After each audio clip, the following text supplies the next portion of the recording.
은빛파워TV 구독자 여러분 안녕하세요. 어르신께 꼭 필요한 정보를 전달해드리는 문영서 사회복지사입니다.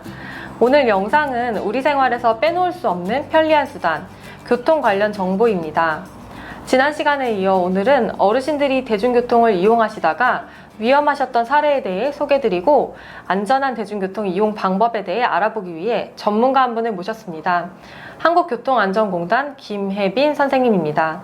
선생님, 은빛파워TV 구독자분들에게 인사 부탁드립니다. 안녕하세요. 한국교통안전공단 김혜빈입니다. 인사드립니다. 네, 어르신들을 위해 오늘 흔쾌히 은빛파워TV에 출연해 주셔서 정말 감사드립니다. 오늘은 어떤 정보를 안내해 주실 예정이시죠? 네, 오늘 이 시간에는 어르신들이 평상시 이용하시는 대중교통 수단인 버스를 안전하게 이용하는 방법을 소개시켜 드리려고 합니다. 그 버스를 안전하게 이용하는 방법이요? 혹시 버스를 이용하는 방법을 따로 소개해 주시는 특별한 이유가 있으실까요? 네, 최근 우리 주변에서 발생한 교통사고 중에 버스를 이용하시다가 발생한 안타까운 교통사고가 종종 발생하고 있어요. 그중 가장 빈번히 발생하고 또 위험하신 행동인 줄 모르는 내용이 있어 사연과 함께 말씀드릴게요. 이번 사연은 버스를 타기 위해 달려가시다 크게 다치신 어르신의 사연입니다. 함께 보시죠. 안녕하세요. 저는 마포구에 사는 김노인입니다. 최근에 정말 크게 다쳤던 일이 있어 모두 조심했으면 좋겠다는 마음에서 이렇게 사연을 남깁니다. 며칠 전 일을 보고 집에 돌아가려고 하는데 날이 너무 덥기도 하고 얼른 집에 가고 싶은 마음이 굴뚝인 상태로 버스 정류장에 도착해 보니 아니 우리 집 앞으로 가는 버스가 출발하려고 하는 게 아니겠어요? 저 버스를 놓치면 이 더운 날 또 언제 기다리나 하는 마음에 순간 급해져서 버스 뒷문을 탕탕 치면서 움직이는 버스를 따라 뛰었는데 순간 균형을 잃고 놀라 넘어지고 말았어요. 버스를 향해 넘어지려고 하는 순간 옆에 있던 학생이 잡아줘서 큰 사고는 피했지만 넘어지면서 부딪힌 곳 때문에 한동안 고생을 했습니다. 어르신, 정말 큰일 날 뻔하셨어요. 잘못하시다가 버스에 그대로 부딪힐 뻔하셨다니까요. 당황스럽고 놀란 마음에 그 순간에는 아무 생각이 안 들었는데 지나고 나니까 정말 큰 사고가 날 뻔했다는 생각이 들더라고요. 급한 마음에 했던 행동으로 여러 사람 놀라게 했다는 생각에 미안하기도 하고 큰일이 나지 않아 다행이기도 하고 다들 조심했으면 좋겠다는 마음에 정말 부끄럽지만 말씀드려 봅니다. 네, 어르신께 큰일이 생기지 않아서 정말 다행이네요. 맞아요. 정말 큰일 날 뻔하셨어요. 하지만 이번 사연과 같은 일들이 버스 정류장에서 있다 보면 종종 우리 눈에 발생하고는 하는 그런 사고들입니다. 네, 저도 버스를 기다리다 보면 가끔 출발하려는 버스를 잡겠다고 뛰어가시는 분들을 많이 발견하곤 하는데 선생님, 그 출발하려는 차량을 뛰면서 잡으려는 행동이 왜 위험한가요? 네, 우선은 차량의 구조에 대해서 알아보면 좋을 것 같아요. 차량의 구조상 전면 유리, 측면 유리, 후방 유리를 연결해주는 프레임, 필러라고 하는 구조가 있어요.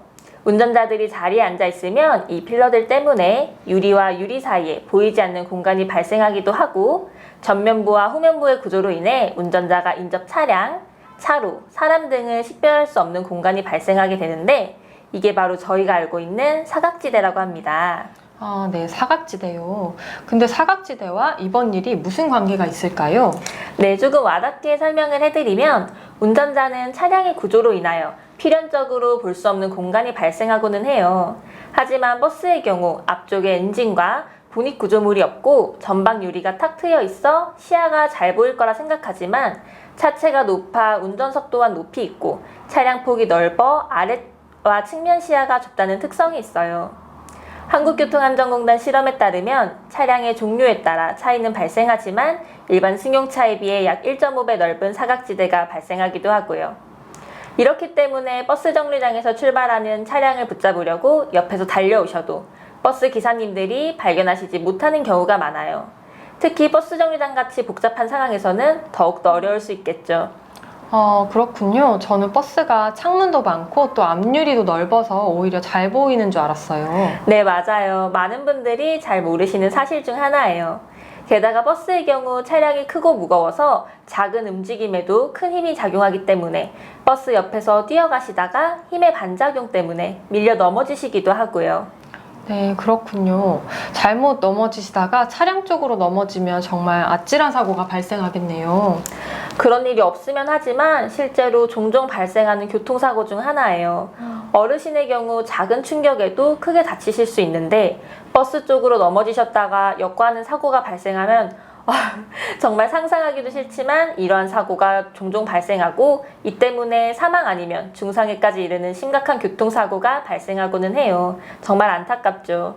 네, 정말 있어서는 안 될 일이라고 생각합니다. 이런 사고를 예방하기 위해서는 어떤 대책들이 있을까요? 최근 이러한 사각지대를 줄이는 방법으로 사이드미러에 보조거울을 다는 방식과 어라운드뷰 카메라를 장착하고는 합니다.